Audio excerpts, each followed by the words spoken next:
नमस्कार दोस्तों, शेयर में चैनल पर एक बार फिर आपका स्वागत है। दोस्तों, आज मैं आपके लिए यूनिटेक का शेयर लेकर आया हूँ। इस शेयर में काफ़ी समय से लोग फंसे हुए हैं। उस समय से फंसे जब ये शेयर 1500 के आसपास ट्रेड करता था और ये 1.5 रुपये तक भी गया हुआ है और अब ये करीब 8 साढ़े 8 रुपये ट्रेड कर रहा है। 2 दिन पहले ये BSE पर 10.5 रुपये तक भी बिक चुका है शेयर ये। लेकिन इसके अंदर क्या है कि अभी लोअर सर्किट है, आप शेयर बेच नहीं पाओगे। जिन लोगों ने मौके का फ़ायदा उठा लिया और 10 रुपये या 8 रुपये पर बेच दिया, वो लोग समझदारी काम किया उन्होंने कि यहाँ से निकल गए हैं। और जो लोग ज़्यादा 50 रुपये की उम्मीद लगाए बैठे थे कि 50 रुपये तक जाएगा, 100 रुपये तक जाएगा, उनके लिए वापस अब वो निकलने का 8 रुपये का भी निकालने का मौका नहीं रहा। अब पता नहीं है कि लोअर सर्किट कहाँ तक जाएगा। वापस 2 रुपये के बीच में भी ये शेयर 3-4 रुपये तक चढ़ता है और गिर के वापस अपने 1.5 रुपये पर आ जाता है और कई दिनों तक 1.5 रुपये पर पड़ा रहता है। मतलब यहाँ पर जो गेम हो रहा है वो ऑपरेटर वाला गेम हो रहा है। ऑपरेटर गेम कर रहे हैं इसके अंदर। खबरें आती है, खबरों को चढ़ा चढ़ा के मतलब शेयर को भगा देते हैं और अपना माल निकाल के वापस के वो लोग क्या कर रहे हैं, इसके अंदर 1.5 रुपये में खरीदते और 7 रुपये 6 रुपये 8 रुपये बेच के निकल लेते हैं। और यहाँ पर फंस जाते हैं, आप जैसे रिटेलर फंस जाते हैं जो कि सोचते हैं कि शेयर 50 रुपये जाएगा, 100 रुपये जाएगा। लेकिन ये कभी जाने वाला नहीं है ये शेयर, बता दूं मैं आपको, क्योंकि इसके अंदर इतने मामले हैं, इसके मालिक के साथ इतने हैं कि वो जेल तक में पड़े हुए हैं। आप देखिए, जो इतने बड़े बिल्डर के जिन्होंने लाखों लोगों को मकान बना के दिए, बड़े बड़े हाईवे बनाए, बड़े बड़े बिजली घर बनाए, बड़े बड़े अपार्टमेंट बनाए हैं, वो लोग ऐसे ऐसे मामले कर गए कि उनको जेल तक जाना पड़ा। तो ये एक दो नहीं है, ये केवल यूनिटी की बात नहीं है, बड़े बड़े ग्रुप, कई ग्रुप के साथ ऐसा हुआ है। ये रियल एस्टेट वाले लोग हैं। मैंने आपको बताया था कि जो जेपी ग्रुप के मालिक है, जेपी ग्रुप के मालिक को अपनी पढ़ाई करने के लिए 200 रुपये की नौकरी करना पड़ रही थी। उनके पास इतना भी पैसा नहीं था कि वो खुद के लिए मकान बना सके। मकान तो छोड़ो, पढ़ाई भी कर सके, इतना पैसा भी नहीं था। उन जेपी ग्रुप ने लाखों लोगों के लिए मकान बनाए, फ्लैट बनाए और देश के नामी गिरामी बिल्डर में जाने जाते वो। उनके भी कई मामले रहे, ऐसी बात नहीं उनके मामले में नहीं रहे हैं। तो ये जो हम बात करें यूनिटेक ग्रुप की बात कर रहे हैं, तो अभी इसकी जो शेयर की प्राइस है 8.5 रुपये के आसपास है और पहले ये 1.5 रुपये पर था और इसका ऑल टाइम अगर हाई देखें 1500 का रहा है 2008 के आसपास। इन लोगों ने क्या किया था कि जो रमेश चंद्रा है, इसके जो मालिक है, फाउंडर रमेश चंद्रा, ये IIT खड़गपुर से इंजीनियरिंग की पढ़ाई की थी इन्होंने। बाद में इन्होंने अपने 4-5 दोस्तों के साथ मिलकर, जो कि बड़े बड़े डॉक्टर वगैरह थे, उनके साथ मिलकर इन्होंने महाराष्ट्र में अपनी यूनिटेक कंपनी की स्थापना की इन्होंने।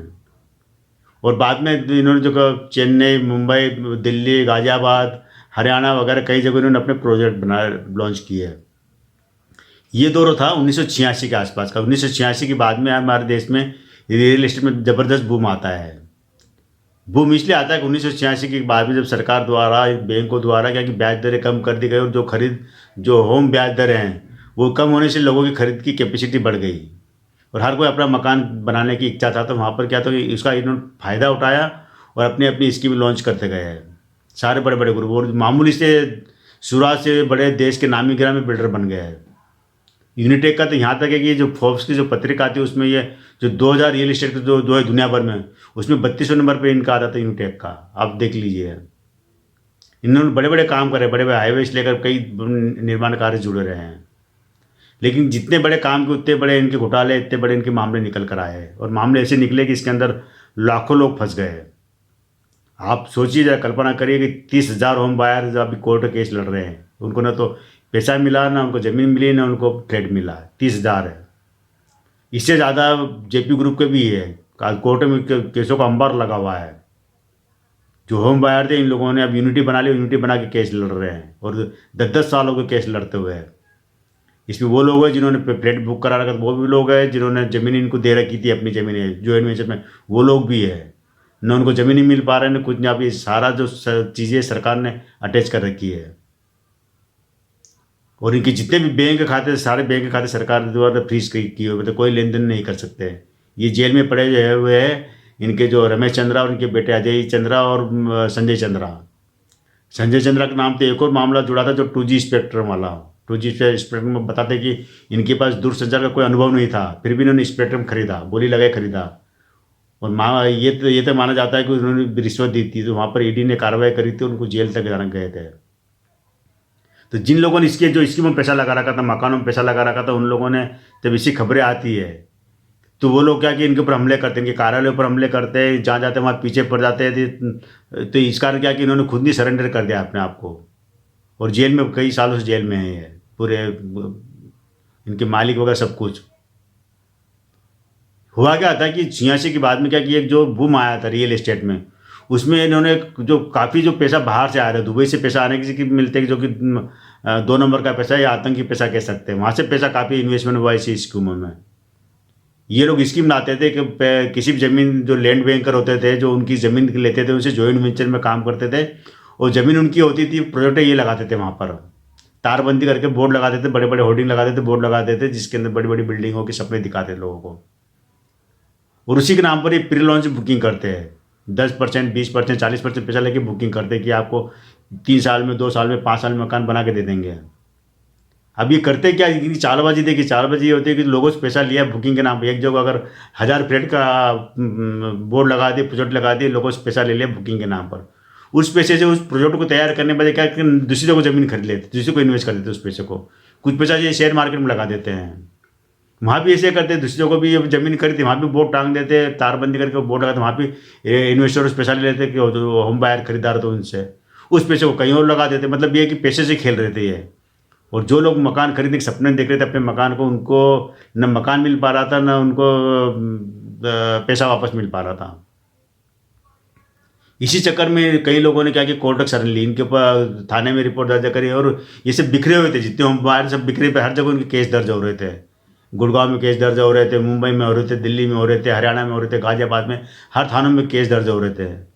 तो बाद में क्या जितने भी जो होम बायर थे इन लोगों ने यूनिटी बना लिया, और यूनिटी बनाकर अपने केस एक जगह केस लड़ रहे थे सुप्रीम कोर्ट में।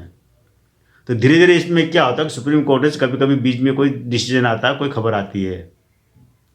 तो अभी जो लेटेस्ट खबर ये आई थी कि सुप्रीम कोर्ट से ऐसा खबर, देखो ये खबर है ना, कई बार ऑपरेटर फैला भी देते हो, खबर सच या गलत है, सही है, मैं नहीं कहता हूँ उसकी क्या खबर है, कि उसमें ये आया कि जो मैं ऑप्शन दिया है जो होम बायर्स को, या तो आप अपना पैसा वापस ले लो जो आपने जमा किया है, वो बिना ब्याज का पैसा मिले पैसा वापस ले लो, या आप अगर चाहते हो कि आपको फ्लैट लेना है तो आप फ्लैट के लिए आपको लिख के देना पड़ेगा पे, या आप नगद पैसा ले लो, या जो भी आप चाहते हो वो अपनी मंजूरी के लिए उनको लिख के देना पड़ेगा जो होम बायर्स को। लेकिन उसके लिए ये है कि उनको फिर वो केस से बाहर हो जाएंगे। वो केस जैसे अगर वो लिख के देते हैं कि हमें पैसा वापस देते, फिर वो केस से बाहर हो जाएंगे। अब उनको कितना पैसा मिलेगा, क्या मिलेगा, ये अब सब भविष्य गर्दन दबा है कि उनको जिसने अगर 20 लाख जमा करके उसको 20 लाख मिलेंगे या 5 लाख मिलेंगे, ये भी कोई पता नहीं है।